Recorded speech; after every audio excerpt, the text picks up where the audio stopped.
Hey there, YouTube. Red Silver Unknown RC.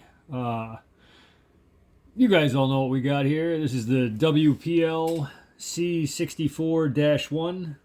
There's tons of reviews on these, entry-level crawler trucks and that kind of thing. And so I wound up with one. They were cheap enough. There's a million upgrades out there. I mean, all the things that you've heard before, all that kind of thing. This is, like I said, it's the c64-1. And so in theory, this is, several models into this particular lineup. Supposedly benefits from, improvements made against other models and that kind of thing. And, some of them definitely are there. There actually are metal gears inside the diffs. There's metal axles. So on and so forth. And so when I got it, I was like, okay, looks like it's about $8 to get the metal drive shafts, and then everything in the drivetrain will be metal front to back. And so, whatever it was, I honestly don't remember the purchase price of this. I'm going to say it was like $50, somewhere's in that neighborhood. Plus some tax or whatever, and then $8 for some drive shafts. And if anything is even remotely close to what they tell me online, then this will be a fun project that I can pick away at, make better, do good things with, what have you. I don't really feel like that's the case. This has enough going for it that a small kid that has never driven an RC before and whatever is going to be entertained by for a while. Honestly, probably not that long. It's not particularly fast. It's not particularly capable as a climber or a crawler or anything of that nature. Ultimately, it is a mediocre trail truck. The tires are kind of hard, not particularly grippy. They don't feel like there's any foam in there. The suspension, leaves an awful lot to be desired. Bouncy as heck. The springs are basically all you got. It's just friction sliders. There's no oil in there. There's no way to put oil in there. And so ultimately, I mean, the handling itself is not amazing. I did cut away the fender wells on the front and the back on both sides to try and eliminate any tire rubbing in, a major flex type situation or hard steering or something like that. And I mean, that has helped out a decent amount. There is, I guess, what I would call a dual rate steering built into this tiny little remote, which, is really just way too small for my hand. The spring in the steering wheel is pretty stiff, so that even though you can reach it, I mean, driving with one hand, like, you have to put a lot more pressure on that with your thumb to move it than you really should. The trigger is okay, whatever. The main problem with the steering and the dual rate thing is it seems to come on.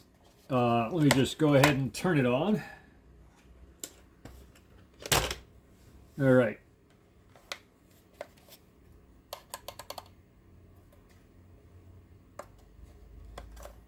We're gonna hook up here. Oh, there we go. All right, so it does come on. The steering is there. When you power it up, it automatically defaults to the steering mode with the sharpest angle. And if you actually try and drive it, boom, right there. I didn't even make it across the desk. The steering binds, the truck gets overloaded. It totally kills the power. The only way to get it back moving again is to turn the switch off, turn it back on, and when the thing reconnects to your controller, you basically have to switch it into the steering mode that has less steering, and that is pretty much the only one that's usable. It's been that way right out of the box. You know,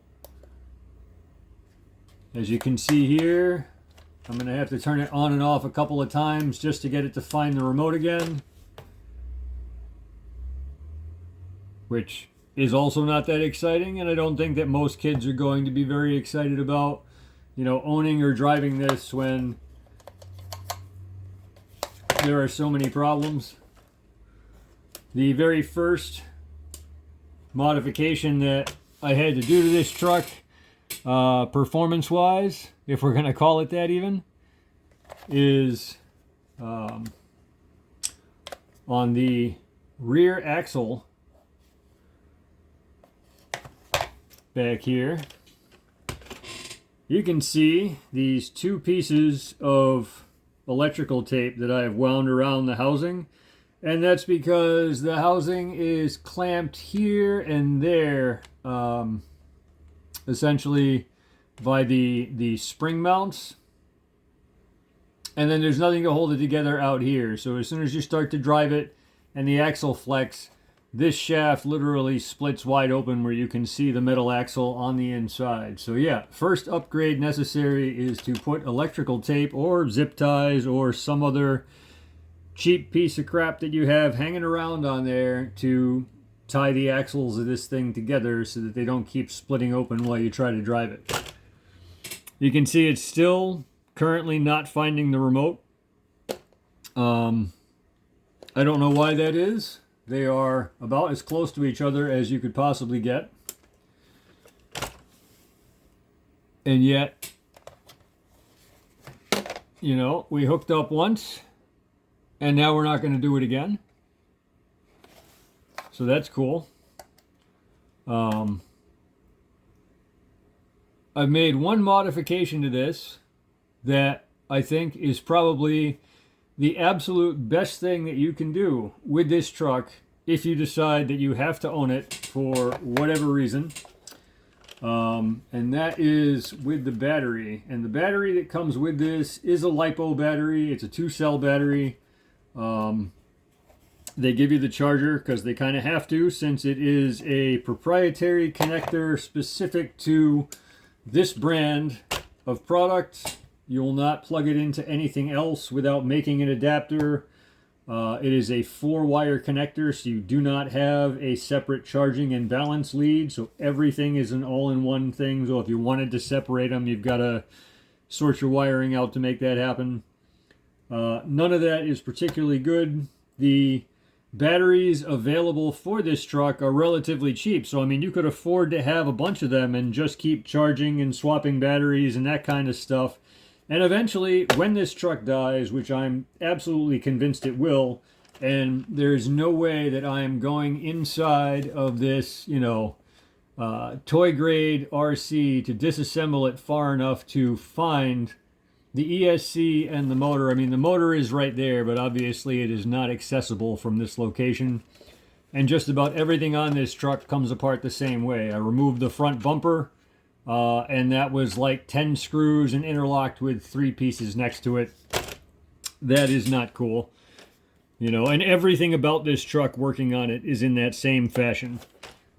But, like I was saying about the battery, the one major upgrade that if I was going to ever get stuck with another one of these things ever again that I would do a second time is right here, where I have taken a new lead from my collection of various electrical stuff and made it so that it can use a 9-volt battery.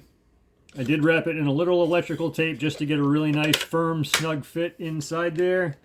I cut the wires off and just soldered the connector on. There was no other fancy work involved in getting it to run on 9-volt. It doesn't have any problem with that.